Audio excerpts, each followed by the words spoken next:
Gandang gabi sa inyo. Huwebes ngayon, malapit na.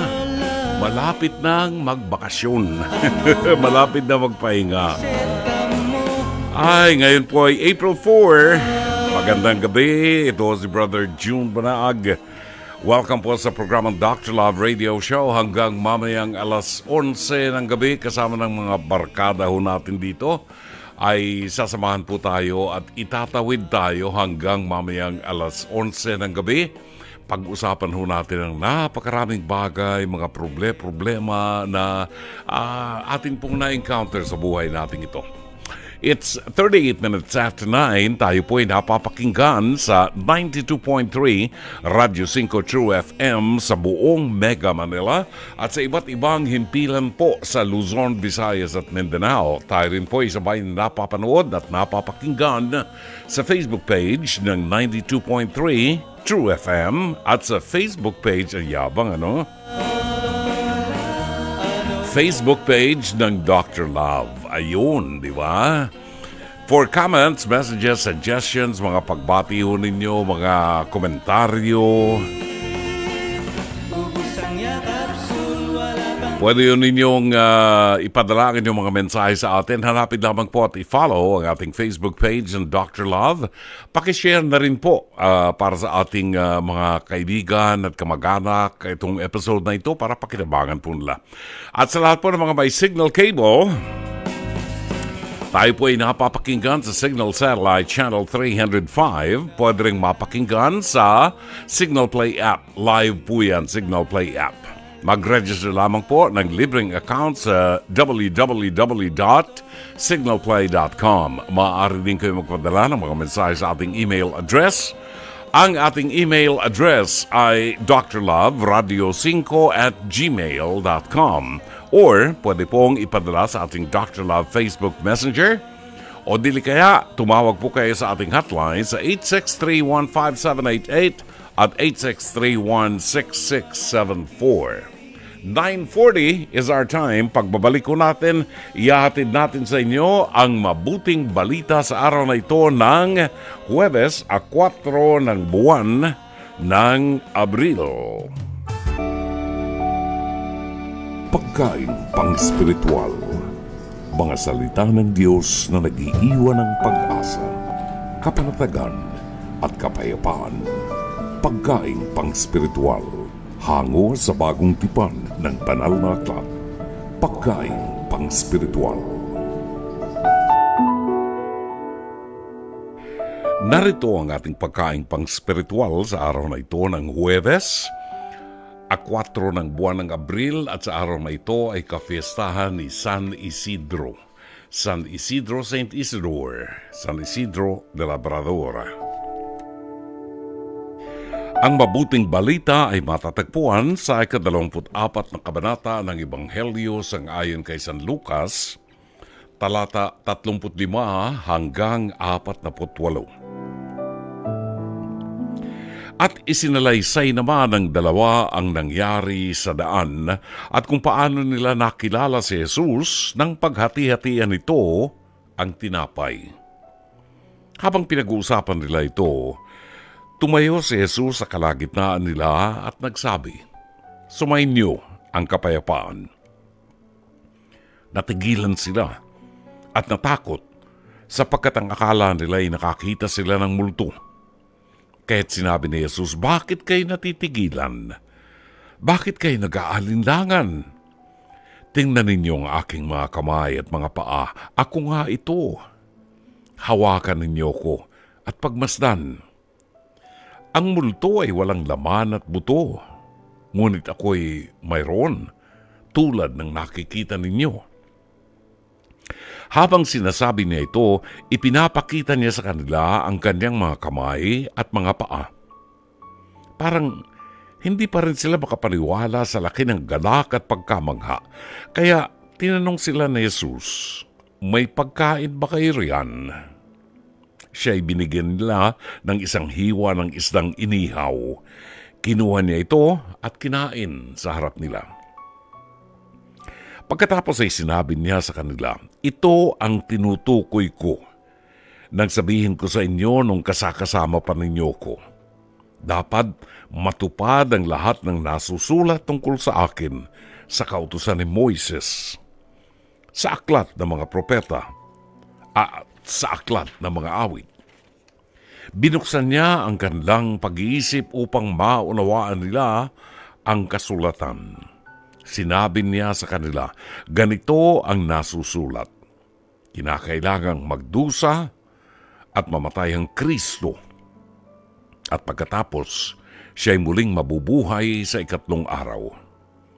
Sa kanyang pangalan, ang pagsisisi at kapatawaran ng mga kasalanan ay dapat ipangaral sa lahat ng mga bansa magmula sa Jerusalem. Kayo ang mga saksi sa mga bagay na ito. Mga kapatid, ang mabuting balita ng Panginoon. Pagkaing pang-spiritual, mga salita ng Diyos na nag-iiwan ng pag-asa, kapanatagan at kapayapaan. Pagkaing pang-spiritual, hango sa bagong tipan ng banal na aklat. Pagkaing pang-spiritual.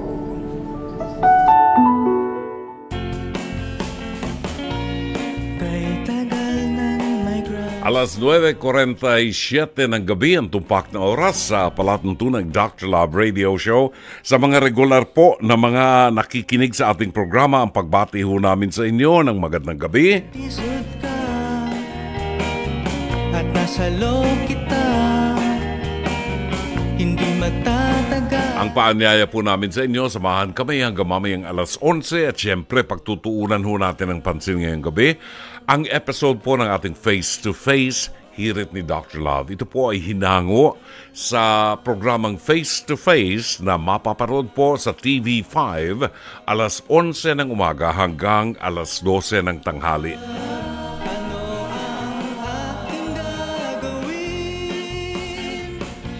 Ito po ay napapakinggan Lunes hanggang Biyernes at meron po itong replay from 8 p.m. to 9 p.m. sa Signal TV 1PH, no? Lunes hanggang Biyernes po. Maaari kayong magpadala ng inyong mga komentaryo, mga suggestion, whatever, mga mensahe ninyo. Pwede ninyong ipadala sa ating programa sa ating Facebook live stream o kaya sa ating FB Messenger. Or pwede ho kayong tumawag sa ating hotlines 863-15788 at 863-16674. Kung nanonood po kayo sa Dr. Love Facebook page, maaari po kayo magpunta sa FB Messenger natin at matatanggap po namin ang inyong mga mensahe.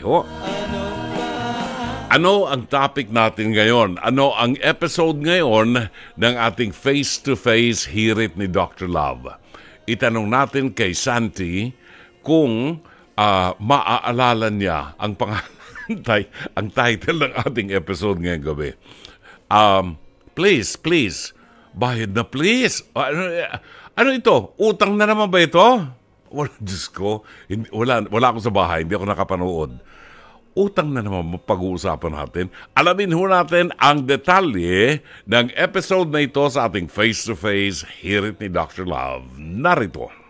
Sa studio si Marie Chris. Marie Chris, anong problema mo? Bakit ka nandito sa face-to-face? Tungkol po sa cosmetics po, hindi po marunong magbayad ng utang. Kaibigan ko po siya dati eh. Pero ngayon, ginagawa ko na siyang kalaban kasi hindi siya marunong magbayad ng utang. Ano ba itong inutang sa'yo? Bagay o pera? Bagay po. Mga items po yun. Oh, so bali pera na rin, ano? Kasi ito yung negosyo mo, nagbebenta ka. Opo. Kailan at paano nag-umpisa itong issue nyo, Marie Chris? Ganito po kasi yun, ma'am. 5 years na po ako nagpipisi.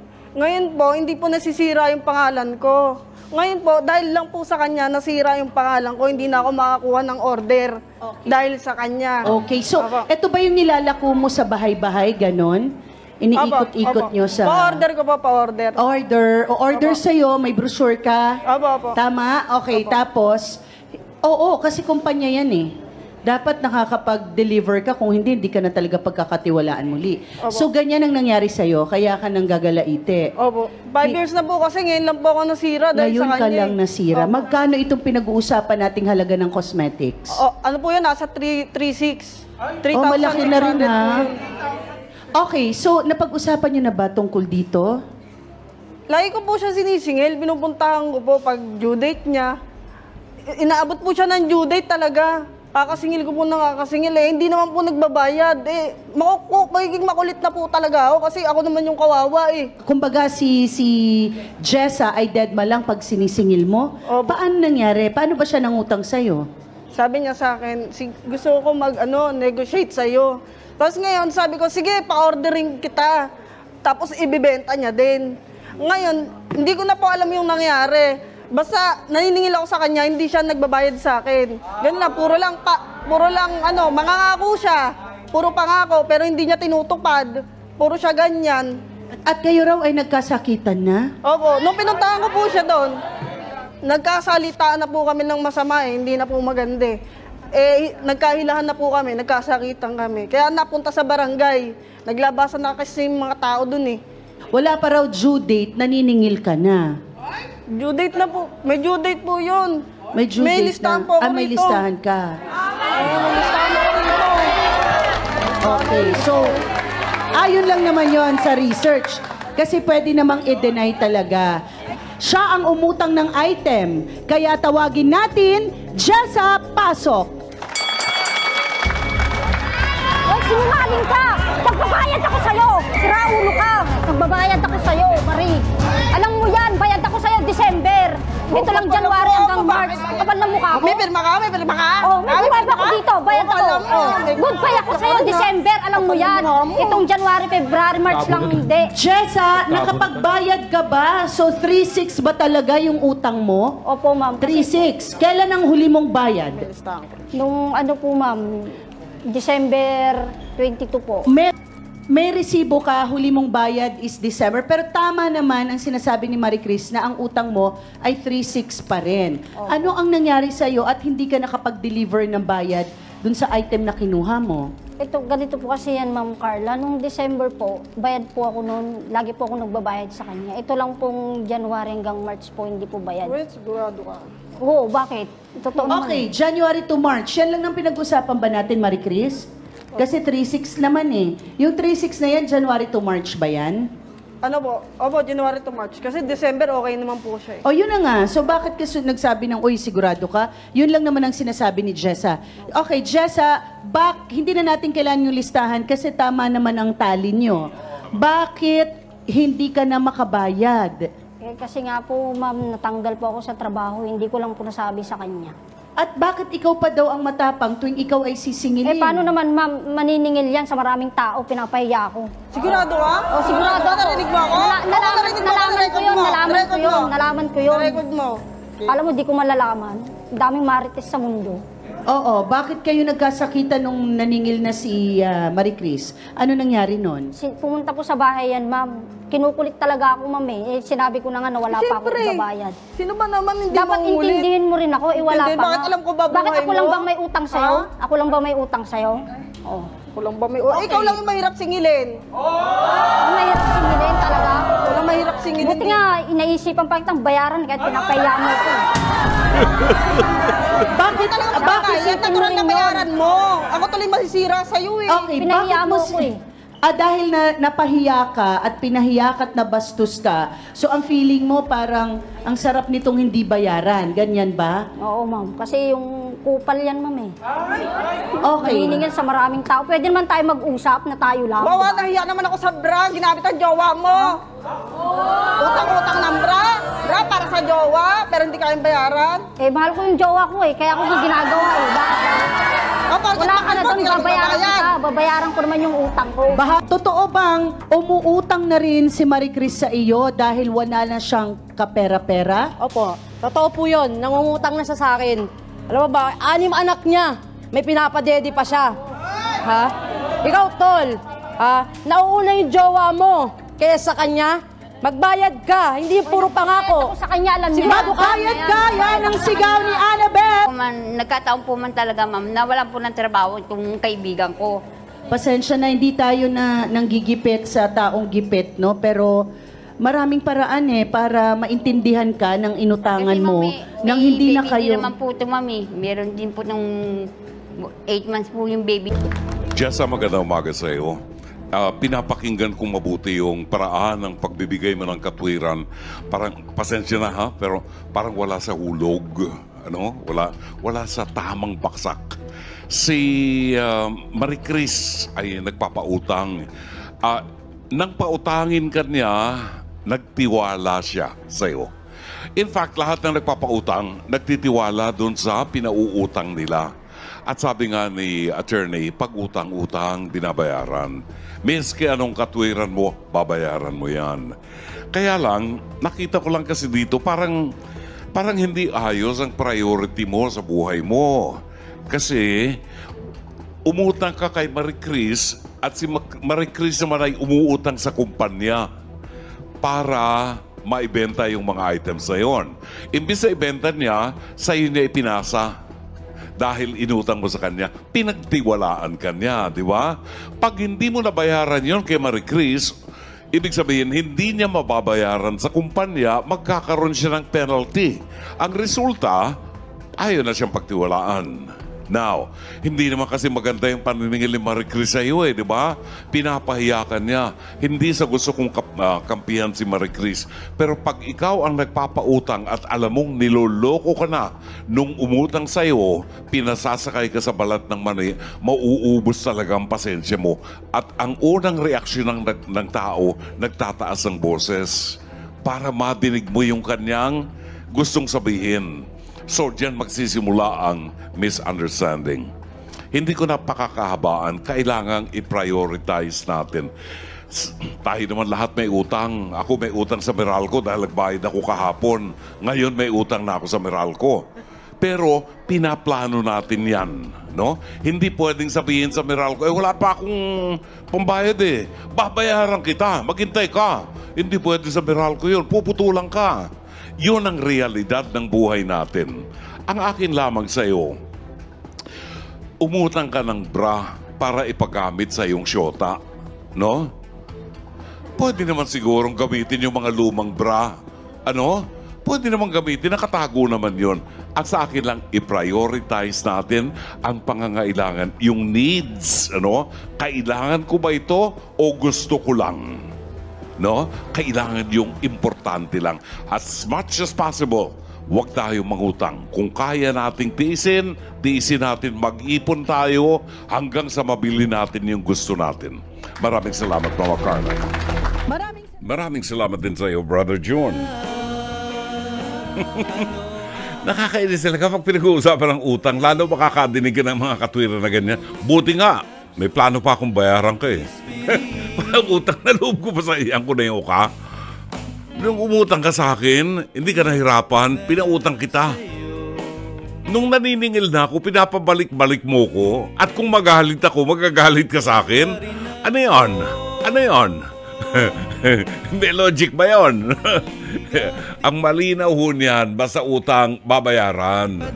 Kung hindi natin mabayaran on time, makiusap po tayo. Pero kung araw-araw na lang tuwing sisingilin tayo, makikiusap tayo, at pagkatapos meron tayong pambili at pambayad doon sa bra ng syota mo. Ano ba? Yung syota mo ba hindi makabili ng sarili niyang bra? Ay, nako. Talaga naman. Ano ang inyong opinion? Maaari po kayong magpadala ng mensahe sa ating programa through our Facebook page sa Messenger ng Dr. Love. Pwede rin kayong tumawag sa mga linya ng ating telepono 863-15788 at 863-16674. Pagbabalik ko natin ang pagpapatuloy ng palatuntunang Dr. Love Radio Show hanggang alas 11 ng gabi. Oras, eksakto, alas 10 ng gabi. Sa after 10, tayo po ay nasa pangalawa at uling bahagi na ng programang Dr. Love Radio Show. Basahin lang natin yung mga nag-text sa atin, ho. Maraming salamat kay Susan Reyes Montinola ng San Pedro, Laguna. Magandang gabi rin at buwabati na magandang gabi at happy listening si Evelyn Fortunado. Angelita Banataw, magandang gabi. Happy Thursday po sa inyong lahat. Alani Hungko ng Kuwait, buwabati po ng magandang gabi at mapagpalang Huwebes. Lance Abelion, ang ating idol, si Lance Abelion. Good evening, Brother June. Nakikinig po at nanonood from Sampaloc, Manila. Si Marvin Riabad, isang mainit at malagkit na gabi, Brother June. Napakainit. Listening via Radio 5. Nagpapacheck po ng attendance from North Caloocan. Judith Vicente, magandang gabi po. Shari Picho ng Seattle, Washington. Lina Ho ng Plaridel, Bulacan. Buhat naman kay Lynn Verdrang ng Brussels, Belgium. Kita niyo mga listeners natin, mga importation from Brussels, Belgium. Hello, Brother June. Good evening po. Pakigreet naman po ang unika iha si Nathanie Luna. Ang brother ko po, si Boy Pacheco ng Nara, Palawan. Always watching from Belgium. Hello to my house engineer Dave Floresca ng Baguio City. Ang pagbati buhat kay Lynn Verdrang ng Brussels, Belgium. Wow, Nara, Palawan ha? Ganda dyan. Engineer Mercy Santos, magkita tayo sa ating lunch. Magkita tayo sa ating lunch sa Serendra this coming Saturday. Sana all. Ay nako, tikman mo yung yung chicharon bulaklak. Actually, kami ay nagpunta sa Rosario, Batangas at saka sa Lipa. Yon, meron kami tinitingnan na isang subdivision doon. Naku, nakita ko ang Lipa Grill. Sige tayo mag-lunch. Kasama ko si Mrs. ko at yung aking apo. Order kami ng lunch. Nakita ko meron silang sisig. Okay yan. Tapos sabi ng apo ko, Papo, gusto mo ng chicharong bulaklak? Ay, sabi ko, wag mo akong hamunin. Uy, masarap ang chicharong bulaklak nila, Rom. Masarap ang chicharong bulaklak. Pumunta ka nga lang sa Lipa. Doon sa Lipa Grill. Ayun. Samantala, itong ating kaibigan si Myra Bulisay Lee ay nag-text sa akin. Sabi ni Myra Bulisay, meron din daw isang brand naman ng chicharon bulaklak na ready to cook. Magdadagdag ka lang ng salt and pepper. Yon.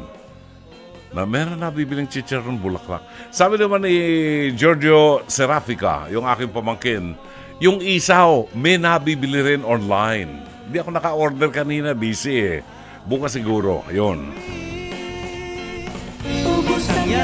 Gigi Elindogan, magandang gabi at happy listening to you, my friend. Kumusta na? Simplicity Crafts and Frames. Buhat sa San Pedro, Laguna. Maria Yeclopena, Matt Lemuel Villar ng Cabuyao, Laguna ay nanonood sa atin ngayon. Lilian Panaligan Buen ng Parañaque City. Marjon Mamhot ng Parañaque at si Gracia Burse ng Kasiguran, Aurora. Ay binabati ho natin ang magandang gabi at happy listening. Yan. Tingnan natin ang reaksyon ng mga tagapakinig natin doon sa ating face-to-face utang. Bago natin ibigay si Marvin, tingnan ko nga muna, Santi, yung ibang mga padalang reaksyon, mga komentaryo ni Danilo Tabausares. Maganda po yun. Sa ganun na tao, wag na po siya pautangin para malaman niya na masama siya. Salamat po. Pag umutang sa'yo tsaka hindi nagbayad, papautangin mo pa? Ay, hindi na. Tapos ka na. Si Andrea Enamoto ng Tokyo, Japan. Utang na naman, kahapon lang tinaguan din ako. Kusa ko daw siya ang pinautang. Kusang pinautang. Hindi ka nangutang sa kanya, pinautang kang kusa. Wow, ang galing. Ang bayo ni Andrea Enamoto. Tapos ngayon naniningil siya, tinaguan na siya. At utang na laupan niya dahil pinautang kanya. Ano ka? Sheila Legarda.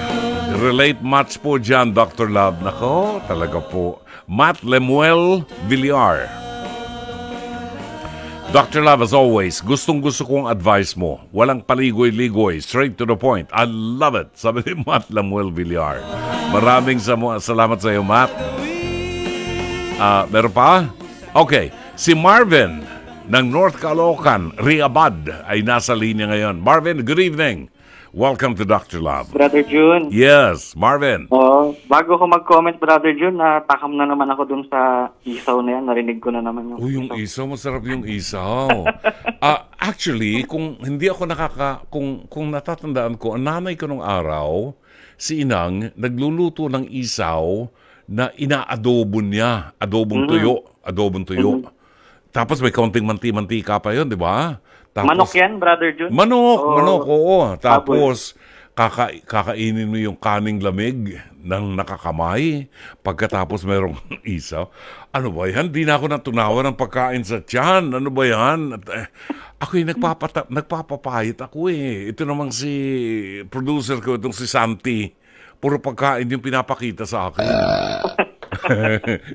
Diba? Sana Meron daw alam na ihawan si Marvin. Sabi ni Marvin, ihawan ng pisngi ng baboy. Yan, masarap yan. Brother June, dyan lang sa kabila ng EDSA, dyan sa may Domingo Guevara, may yung kay Kuya Speed. Sikat yun dyan sa Mandaluyong.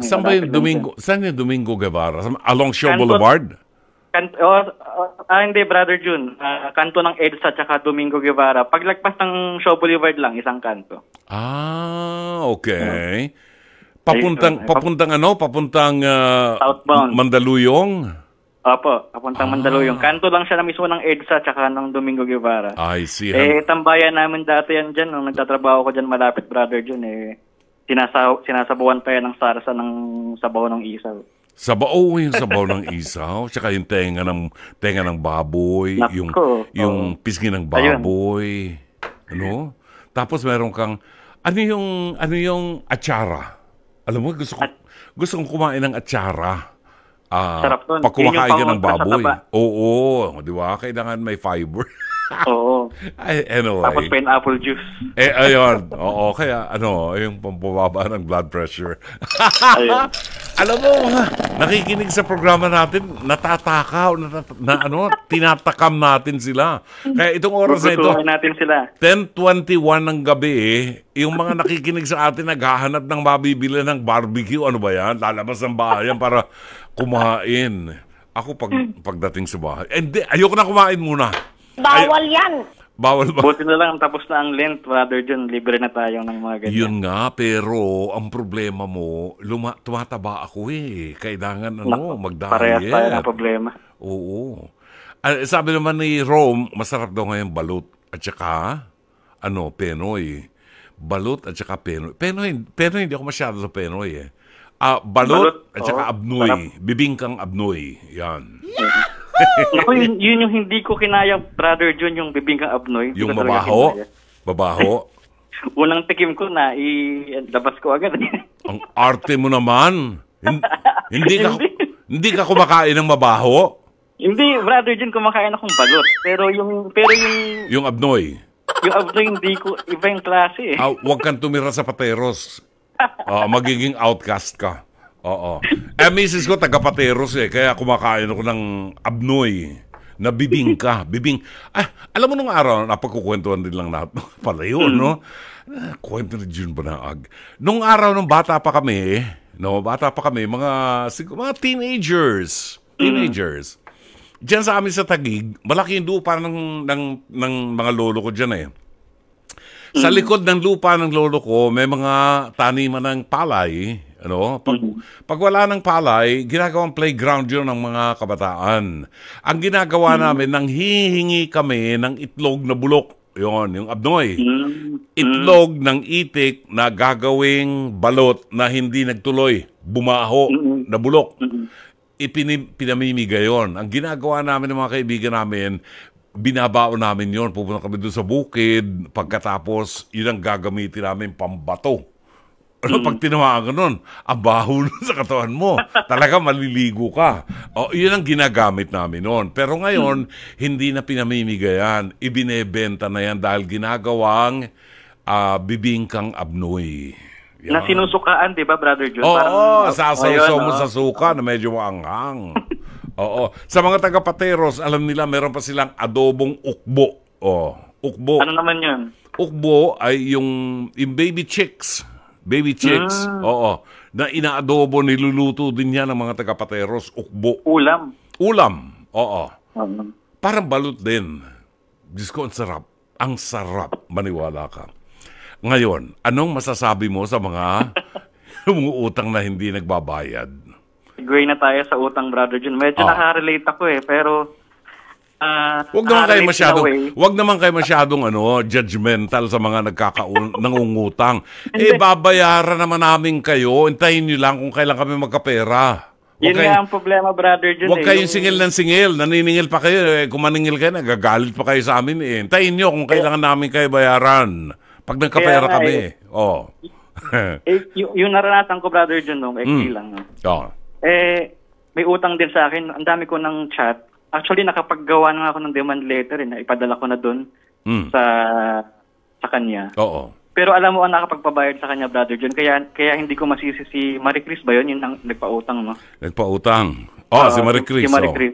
Kasi, di ba sabi, parang medyo pinapahiya siya ganyan. Ang ginawa ko nun, nag-post ako dun sa friend ko na yon ng public post dun sa post niya na na may outing siya eh. Oo. Parang, may pera pala. Oo. Dun sa comment nung Facebook, sabi ko, uy, yung utang mo, baka pwedeng bayaran mo. Kumbaga, parang, in a way, parang kailangan mo pa bang i-public o ipahiya siya para lang magbayad? Kaya siya nagbayad, Brother Jun.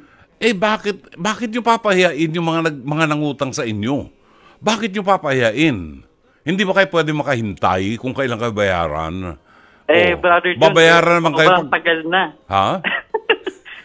Intindihin din nila yung inantay namin para dun sa pangako nila na magbabayad. Pinapahiya nyo naman kami ng mga nangungutang sa publiko. Di ba? Basta ito, tandaan nyo babayaran namin kayo. Hindi kami tatakbo. Babayaran namin kayo pag nagkapera kami. Brother Jun, kailan yun? Pag nagkapera, wala siyang sinasabi. Pwede naman sa katapusan. Katapusan ng mundo. Alam mo, dito sa amin na masarap utangan si Direk Joey. Ay, limpak-limpak ang pera nito si Direk Joey, maniwala ka. Pag may nakita ka nakabukol sa bulsan yan, hindi gumagamit ng wallet yan si Direk Joey. Walang wallet yan. Nakagoma? Nakagoma pera niyan, Ayun. Malaki sweldo niyan dito Yan ang masarap utangan dito.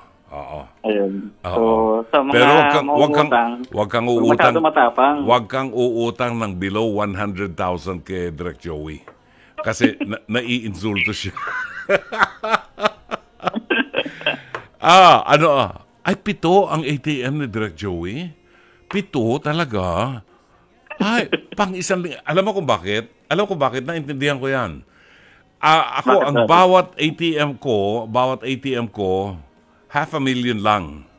Oo, hindi ko pinapalampas ang 500,000 ang savings ko. Kasi, yun lang ang covered ng PDIC. Oo. Pag nawala ang pera mo dyan, at meron kang 600,000, 500,000 lang babalik sa'yo. Yun ang ginagawa ni Direk Joey. Kaya 7 accounts na tig for 500 million. Diba? Million pala. 500 times 7 pa. Diba? Times 7. 3.5. Ganun ba yun? Yun. Anyway, maraming salamat, Direk Joey. Hindi ako mangungutang ngayon. Oo. Meron pa akong 20 pesos sa bulsa ko. Yun daw, mga may utang na hindi marunong magbayad, hindi kayo makakaakyat sa langit dahil meron kayong unfinished business. Yun. Di ba, Marvin? Oo, Brother Jun. Sana, huwag masyadong matapang pag singilan na, di ba? Oo nga, pwede makiusap na lang. Makiusap na lang. Ba't naman ganun? Kasi nung nangutang tayo, hindi naman tayo pinahirapan. Oo. Diba? Tayo yung naninipluhod nung nilapitan diba? Tayo. Tapos pag singilan na, baliktad na. Tayo naman ngayon yung naninipluhod. Totoo. Anyway, Marvin, maraming salamat sa iyo. Thank you so much. Thank you, Brother Jun. Salamat. Sige, maraming salamat. Dante Santillan Orbigo. Kamag-anak mo ito, Mike? Hindi. Si Dante Santillan Orbigo, good evening po. Always listening po sa inyo during my night duty. Dito po kami sa planta, sa office ng Baliwag. Sa Pasig. Taga saan po si Mike Santillan na kasamahan niyo po dyan? Kami po, taga Legazpi City sa Bicol. Taga saan ka, Mike Santi? Taga Bicol daw siya eh. Baka ka Bicol ka rin? Bicol din. Buraot. Ano ba yun? Tama ba yun?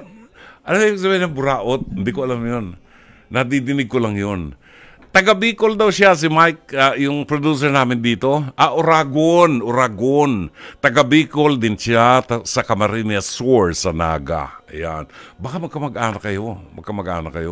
Uragon. Anong ibig sabihin ng Uragon? Anong Mike? Anong ibig sabihin ng Uragon? Binebenta mo ako dito, ha? Magaling saan?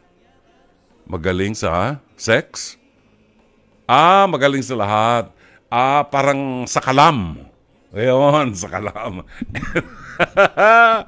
Ay, 10:30 na. Pagbabalik ko natin ating tunghayan at pakialaman natin ang problema na may problema. Ipinadala ang kanyang liham kasaysayan sa palatuntunang Dr. Love Radio Show. Pagbabalik natin, oras natin, 10:30. Tayo po ay nasa pangalawa at huling bahagi na ng palatuntunang Dr. Love Radio Show at sa bahaging ito ating pong tunghayan ang liham kasaysayan padala sa ating palatuntunan ni Roberto ng Cavite.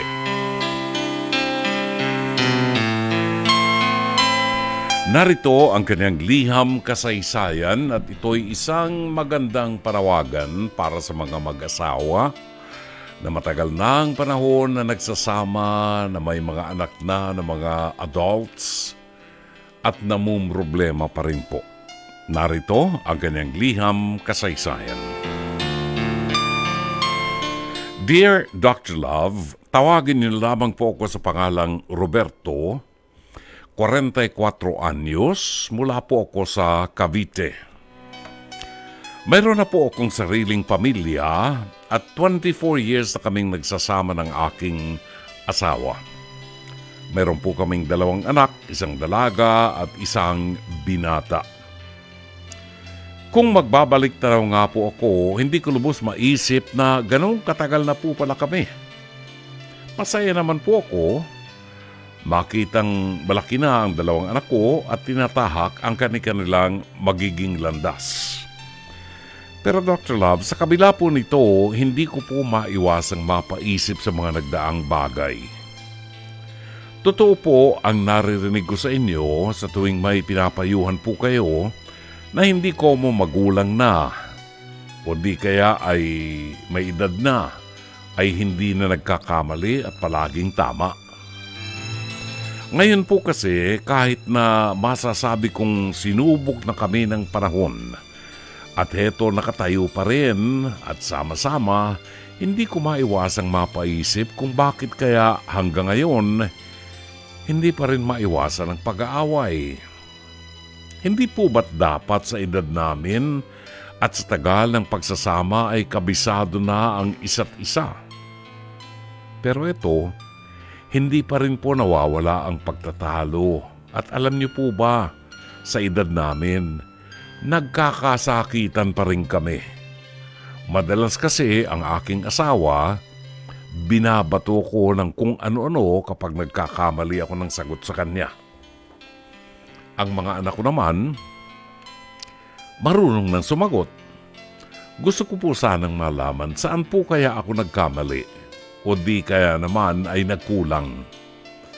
Bakit may mga maliit na bagay na rin na nagagawa kaming guluhin at pag-awayan?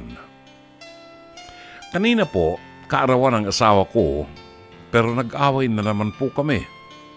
Nagbatuhan ng masasakit na salita at iniisip ko po, mababago pa kaya yun?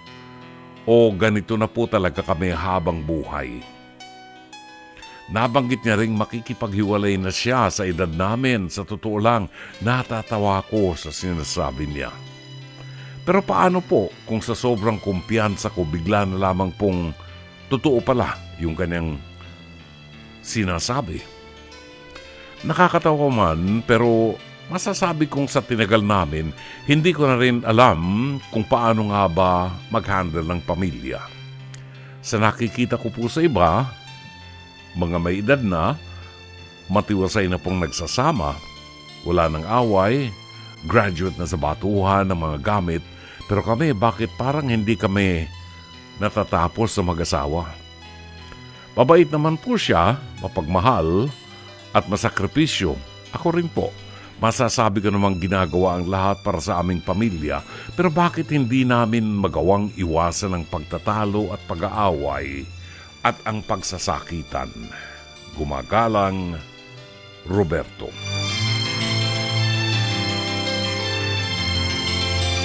Maraming salamat sa iyo, Roberto.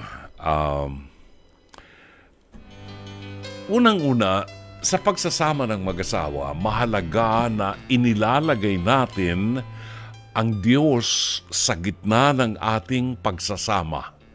Sa gitna ng ating pamilya ay nandiyan ang Diyos. At hindi lamang sa bunganga, hindi lamang sa bibig, hindi lamang sa salita na sinasabi na nandiyan ang Diyos. Alam mo, ang pagsasama ng mag-asawa, mahalaga ang mayroong respeto at pagtitiwala sa isa't isa. Kung mayroong respeto at pagtitiwala, may pag-ibig. Yan tatlong elementong yan ay mahalaga. Now, isa-isahin natin. Kayo, 24 years nang nagsasamang mag-asawa. Meron kayong 2 anak, isang dalaga at isang binata. 24 years. Kaming mag-asawa, 54 years, 54 na taon na kaming magkasama. So, mas matagal kami sa inyo ng 30 taon. Can you imagine? 54 na taon paggising mo sa umaga, yung mukhang yun ang makikita mo. Magmula nang ikasal kami hanggang sa ngayon. Nawala na yung ganda ng katawan niya. Nakulubot na yung balat niya. Kulubot na rin ang balat ko. Nakakalbo na rin ako. Nawala na yung magagandang features sa amin. Pero kami pa rin ang magkasama. Brother June, hindi ba kayo nag-aaway? Naku, nagkakainisan kami, maniwala ka. Hindi lang minsan, may mga pagkakataon nagkakaasaran kami. Kasi hindi po pwedeng hindi mangyari yun. Kasi magkaibang tao kayo. You know? Magkaibang tao, iba ang pananaw ninyo, iba ang kinalakihan ninyo, meron kayong mga priorities, minsan nagkakabungguan kayo. Pero ang mahalaga, meron kayong respeto sa isa't isa. Kung ang asawa mo o ikaw ay mabunganga at palaging nagmumura para kayong presidente ng Pilipinas, para kayong si Duterte, nakaisa-isang presidente ng Pilipinas na kapag nagsasalita sa radyo at telebisyon, lahat ng aking mga apong bata, pinapapatay ko ang telebisyon at ang radyo para hindi madinig ang sasabihin ng Presidente Rodrigo Duterte. Bakit? Nagmumura kasi ang tinamaan ng kulog na kambing na yan. Walang itinuturong moral value sa mga kabataan. So, nasa paraan ng pagpapalaki. Kung kayong mag-asawa ay nagmumurahan, mapipick up yan ang mga anak ninyo. Kung sa simula pa lamang ng pagsasama ninyo ay nagkakabatuhan na kayo ng kaldero at pinababayaan mong binabato ka ng kawali ng misis mo, kasalanan mo yan. Kasalanan mo at kasalanan din ng misis mo na walang respeto sa iyo. See? Di gaya niyan eh. Kung sinimulan ninyo ang pagsasama ninyo sa ganyang paraan, at pagkatapos ng 24 na taon ay naghahanap ka na hindi ka mabato ng kawali. Di ba? Kasi magiging ordinaryo na yan sa misis mo na kapag hindi kayo nagkasundo, hahanapin ng kaldero, ang kawali, ang sandok, ibabato sa iyo. Normal na yun sa kanya. Parang si Rodrigo Roa Duterte na presidente ng Pilipinas, kung kailan niya gustong magmura kahit merong mga diplomat doon sa harap niya, magmumura yan. Kasi walang respeto sa iba. I have nothing against him. I don't even know the guy. I never liked him in the first place kasi yung kabahuan ng kanyang bunganga. Kaya hindi ko magustuhan. So, iyan din ang nangyayari doon sa misis mo. Kasi pinayagan mo siya nung araw pa na bastusin kanya at hindi kanya respetuhin. Tinataasan ka ng boses, binabato ka ng kung anumang ashtray o whatever. Pinayagan mo. See? May mali siyang ginawa pero tinolerate mo. Kung noon pa lamang, unang ginawa sa iyan, winarningan mo na siya. Na sinabi mo sa kanyang hindi healthy ang ginagawa mo. Para kang, ugaling squatter ka. Sorry dun sa mga squatters. Yan ang nakikita nating kasabihan kasi.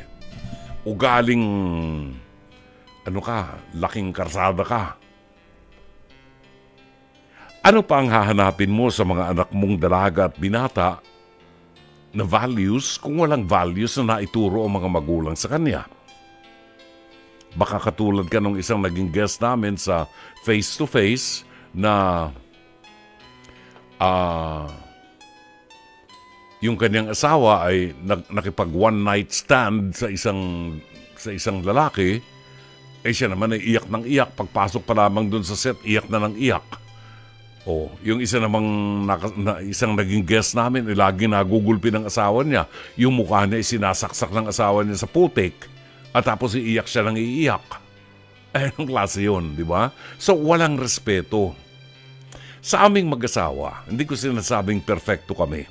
Hanggang sa ngayon, meron kaming hindi pinagkakaunawaan. Dumarating at dumarating yan. Ano ang strategy ng mga nagkakaedad na katulad ko? 54 na taon na kaming magkasama. Magsisinghalan pa ba kami mag-asawa? Magtataasan pa ba kami ng boses? Kung hindi niya nagustuhan yung bagay na sinabi ko, pwede naman mag-apologize. Kung mayroong bagay siyang hindi nagustuhan at nagalit siya, di tumahimik ka na lamang. Wala namang mangyayari kung sasabayan mo siya. At paminsan-minsan, magpakababa tayo. Kasi after all, asawa mo yan. Ina ng mga anak mo yan, minahal mo rin siya. Pero kung sasabayan mo ng sigawan, walang mangyayari sa inyo. Di ba? So, lalong nagkakaedad, lalong humahaba ang pasensya ng mag-asawa. Ano ang dapat? Siguro, hindi pa huli ang lahat. May pag-asa pa. Dahil kung ako ang asawa ng asawa mo, at yung asawa mo ay palaging mataas ang boses at palamura, kagaya ni Presidente Duterte, lalamasin ko lang asin ang bunganga ng asawa ko para matutuhan niya kung paano rumespeto sa akin. Huwag mong sabayan ang pagmumurang asawa mo. Huwag mong sabayan ang pagbabato. Kung siya ang babato, pabayaan mo lang siya. Pero pagkatapos na magalit, kausapin mo at sabihin mo sa kanya, hindi magandang makita ng mga anak natin ang ugaling ganyan. Kung gusto niyang lumayas at hiwalayan ka, palayasin mo siya. Pabayaan mo siya. Kaysa nagsasama nga kayo, pero walang respeto ang mga anak niyo sa inyo dahil sa ginagawa ng asawa mo. Abay, mas panatagal loob ko kung wala asawa ko pa ganyan. Pag mayroong hindi nagustuhan, babatuhin ako? Hindi pwede. Hindi pwede. Sabi nga ni Attorney Lorna, hindi pwedeng hindi pwedeng magdemanda ang lalaki ng kagaya ng mga babae kapag sinaktan, merong VAUSI, Violence Against Women and Children.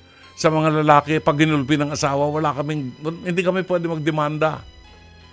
So, baka magbago. Kung kakausapin mo siya ng mahusay at sabihin mo sa kanya na sa edad ninyong yan, dapat mahiya na siya dun sa ginagawa niya at ipakita niya, lalo magkakaapo kayo, ipakita niya na sibilisadong tao siya. Kung hindi siya makuha sa pakiusap mo, mas makabubuti na dumalo kayo sa Marriage Encounter Community o Couples for Christ sa inyong simbahan. Kasi alam mo, kaya ganyan ang asawa mo, hindi marunong magdasal yan. Papuputol ko ang kuko sa kamay ko. Hindi marunong magdasal ang asawa mo, hindi marunong kumilala sa Diyos ang asawa mo. Sapagkat kung marunong siyang kumilala sa Diyos, sinasabi ng Diyos, kayong mga babae, pumailalim kayo sa kapangyarihan ng inyong asawang lalaki. As a sign of respect. Kung hindi siya makuha sa pakiusap mo, at hindi siya mahiya dun sa ginagawa niya, at ayaw niyang magbago, the last recourse is for you to join the Couples for Christ or Marriage Encounter Community. Meron silang mga programa para makatulong sa inyo. Sana'y natulungan ka ng palatuntunan ito. As always, Dr. Love. 10:53 ang tumpak na oras sa palatuntunan ng Dr. Love Radio Show. Kasama niyo po si Brother June Banaag, OP. Ang programang ito ay sumasa inyo Lunes hanggang Viernes alas 9:30 hanggang alas 11 ng gabi dito po sa 92.3 Radio 5 True FM. Kanina po nabanggit namin sa inyo na sa iba't ibang bahagi ng Pilipinas ay napapakinggan po tayo sa iba't ibang stasyon, mga carrying stations all over the Philippines sa Luzon, Visayas at Mindanao. Sa gawin ng Davao City, nandyan po ang mag-ina ni Mami Lorlene and Amadeo Giorgio Gonzalez na every night ay nakikinig po sa ating programa. Dito po sa Kamaynilaan, si Kumaring Zenny Dayang Hirang, si Engineer Mercy Santos ng Pasig City, Myra Bulisay Lee ng Quezon City, Elizabeth Villa Gonzalo ng Makati, and syempre Marivi Viola ng Baguio City ay nakikinig sa atin. Isa sa mga makakasama po natin sa paglalakbay natin sa Najju, Korea, sa South Korea, this April 23 to April 28, si Alfred Saban at ang ating kaibigan na si Ika Villanca ay ating pong makakasama rin na palagi pong nakikinig sa ating programa. So, batiin natin ang mga kaibigan natin at ang mga regular na mga nakikinig sa atin. Sa mga nanonood po sa Facebook page ng Dr. Love all over the world, ang mga Pilipino sa labas ng bansa, sa West Covina, California, Tokyo, Japan, Nagoya, Japan, sa Brussels, sa Belgium, sa Paris, France, sa Seattle, Washington, sa Finland, mga kaibigan natin dyan. Binabati ho namin kayo ng magandang gabi at maraming salamat po sa inyong pagtitiwala. Buhat sa The Platters, ang awiting Only You. Ang bilis ng oras, kailangan na ho nating magpaalam. Sana po ang 1.5 oras ng ating pagsasama ay naging makabuluhan at naging makulay po para sa inyong lahat. Sana meron tayong napulot na magandang aral na maaari nating maisabuhay at makatulong sa atin. Muli po kaming magbabalik bukas alas 9:30 araw ng Biyernes hanggang alas 11 ng gabi sa pang-Biyernes sa pagtatanghal ng programang Dr. Love Radio Show. Sa ngalan po ng ating General Manager, Mr. Raul de la Cruz, ang ating Production Manager, Alvin Maanyo, si Cherry Baile, ang ating Operations Manager, at ang ating mga producers, Jen Ganda Morales at si Mike Santillan, ang ating Direktor ngayong gabi, si Direct Joey Perez, ang ating Radio Studio Technician, Rome Ortigas, at ang ating PA at Avid Operator, Mike Bulayog. Ito po naman ang inyong lingkod, Brother June Banaag. Hanggang bukas muli, magandang gabi. Maraming salamat. Shalom. Aleichem. May each day